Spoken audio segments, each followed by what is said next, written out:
Joseph Holley's and W.E.B. Dubois's stances on educating African Americans differed in their pedagogical approach to the matter.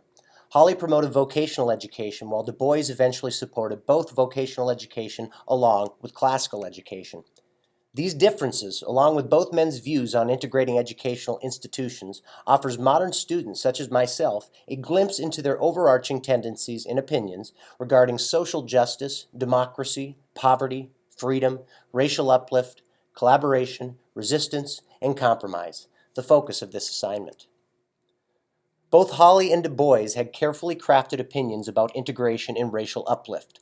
I believe their views to be that of a suppressed group of intellectuals that had to compromise their public view on education to be afforded the opportunity to enact small and incremental changes in education towards a much more radical goal, social equality for African Americans, even if they never stated it publicly.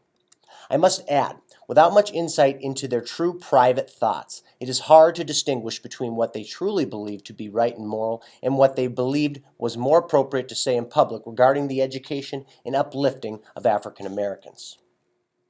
Holley believed that any program of education for African Americans was better than no program, even if that meant segregated education.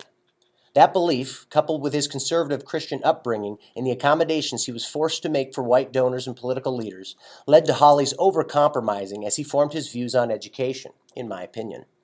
O'Brien even comments that many African Americans of his time considered him to be a traitor to his race. This sentiment could have been a reaction to the many comments that Holley made on education, such as protect segregation both now and forever, on page 835. On the other hand, Du Bois was all over the map in regard to his views on integrating African Americans into white schools. This is best summed up in his statement from page 80 in the book. I believe a Jim Crow school system is a menace to democracy. At the same time, we have separate schools in the South and in some cases in the North, and these schools have done and are doing excellent work.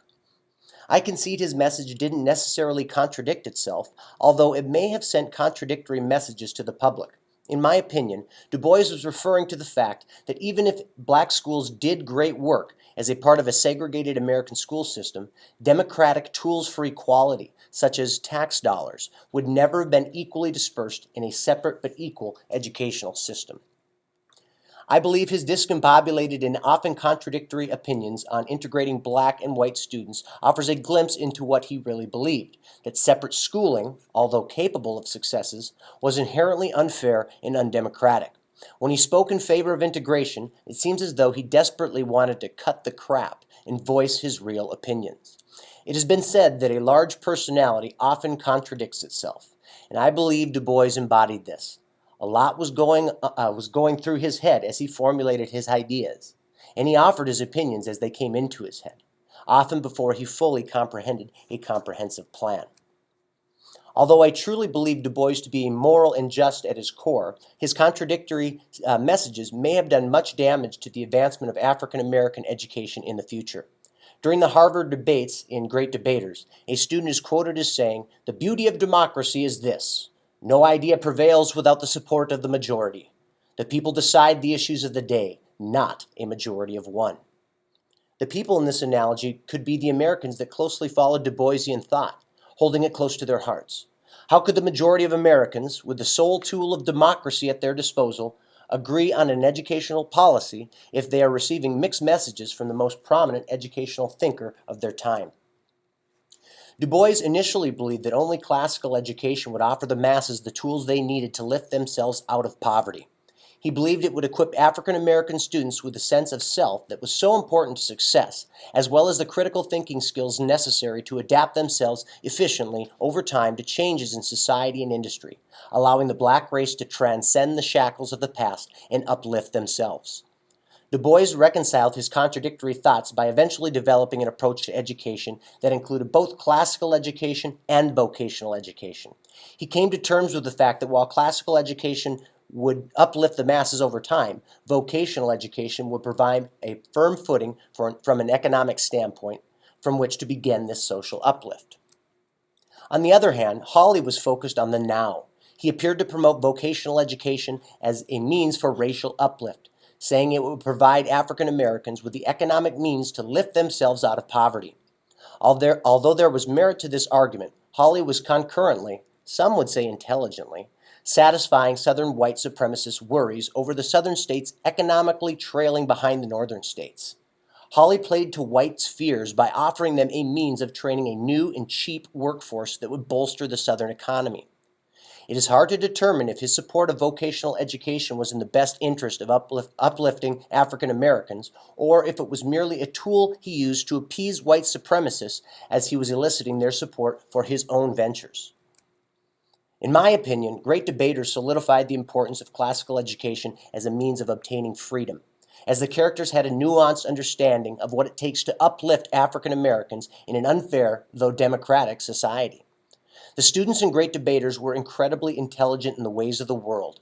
This was a result of their classical education, their opportunities to collaborate and debate with other bright minds, and their growing up in a society that resisted their attempts to better themselves. This intelligence allowed them to reach a higher plane. It allowed them to rise above the hatred that consumed their time and protest nonviolently to achieve social justice. Nonviolent protest required patience and self-control that would not be possible without the knowledge of peoples of the past that dealt with similar situations, such as the struggles of Gandhi and his loyal followers. In conclusion, I believe both Holley and Dubois were realists. Holley thought that vocational education was the only path that could gain support from whites. He acutely understood the importance both of collaborating and compromising with rich and/or powerful white citizens. In my opinion, his understanding of these truths spoke to his wisdom. The problem is that Holley's efforts did not consider elements of social justice, nor the ultimate goal of freedom. He believed support to be paramount, as it benefited the now. The problem I have with his rationale is that all too often, the support he solicited benefited him personally. Du Bois was a realist in his belief that vocational education alone would continue the legacy of a suppressed workforce controlled by whites, thus perpetuating the cycle of poverty in African American communities. He was also a realist in how he shifted his opinion when he felt his prior beliefs were missing the target, as was true when he shifted his focus and claimed that some vocational education was necessary to provide African Americans with the economic freedom to support their family.